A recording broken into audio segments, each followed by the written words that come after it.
Parashat Mishpatim. Lorsque tu achèteras un serviteur hébreu, 6 années, il travaillera, et la 7e, il sortira libre gratuitement. Shemot 21. Dans le cas où un homme vole son prochain et n'a pas les moyens de le rembourser, la Torah nous dit qu'il sera vendu comme serviteur par le tribunal et l'on remboursera ce qu'il doit par le produit de sa vente. Au bout de 6 ans, son propriétaire sera obligé de le relâcher. Cependant, s'il désire rester au service de son maître, on lui poinçonnera l'oreille et il le servira pour toujours, c'est-à-dire jusqu'au prochain jubilé, Yovel. Pourquoi l'oreille? Rabbi Yochanan ben Zakkai en a enseigné la raison, car l'oreille qui a entendu au mont Sinaï « Vous n'aurez pas d'autre Dieu » et qui s'est quand même asservie à un être de chair et de sang, alors qu'elle soit poinçonnée. Talmud, Yerushalmi, Kedushin, 1 verset 2.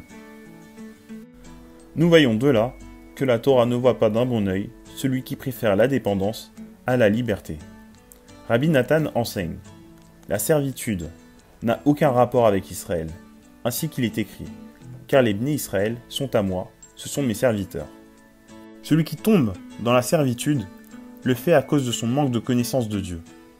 Il est tellement sous l'emprise du temps qu'il en est arrivé à se vendre en tant que serviteur. Alors, il faut le prendre en compassion et ne pas le faire travailler plus de 6 années, qui correspondent aux 6 jours de la semaine.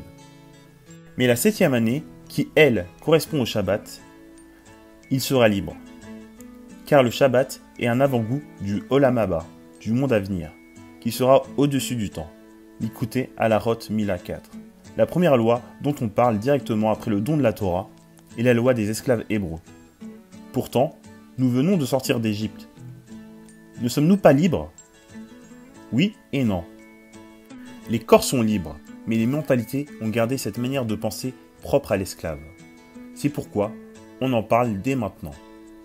La Torah n'est pas qu'une série de lois à appliquer, c'est aussi un mode de vie qui appelle l'individu à changer authentiquement ses traits de caractère et à devenir un homme libre, un serviteur d'Hachem, un serviteur de Dieu. Car Dieu est le vrai bon roi. Le fait de le servir est source d'épanouissement et de bonheur.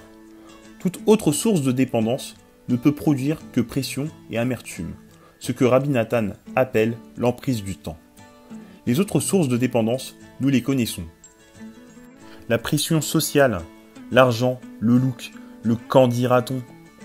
En fait, le vrai service divin consiste à donner toute la royauté à Dieu, car il est le seul vrai roi, et c'est ce qui est bon pour nous.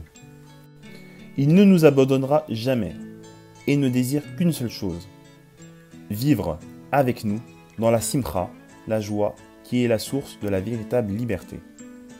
Rabbi Nachman enseigne la raison pour laquelle le monde se tient éloigné de Dieu et ne se rapproche pas de lui est le manque de connaissance de Dieu.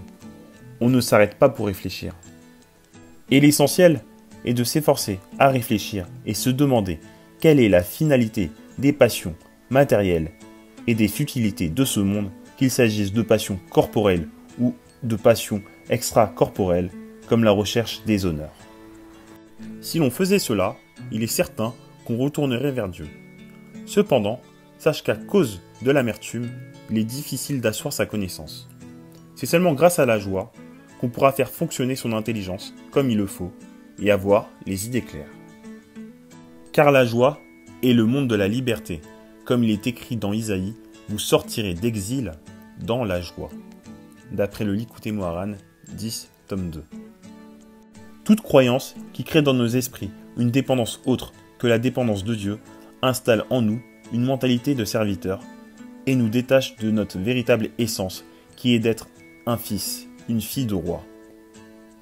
Si l'on comprend quelle chance nous avons d'être les enfants du roi, des rois, et si nous nous remettons à lui dans tous les domaines de l'existence, notamment en lui parlant régulièrement de toutes les choses qui nous tiennent à cœur, alors nous serons heureux et libres, et nos oreilles entendront à nouveau la mélodie du Sinaï. C'est moi, l'Éternel, votre Dieu.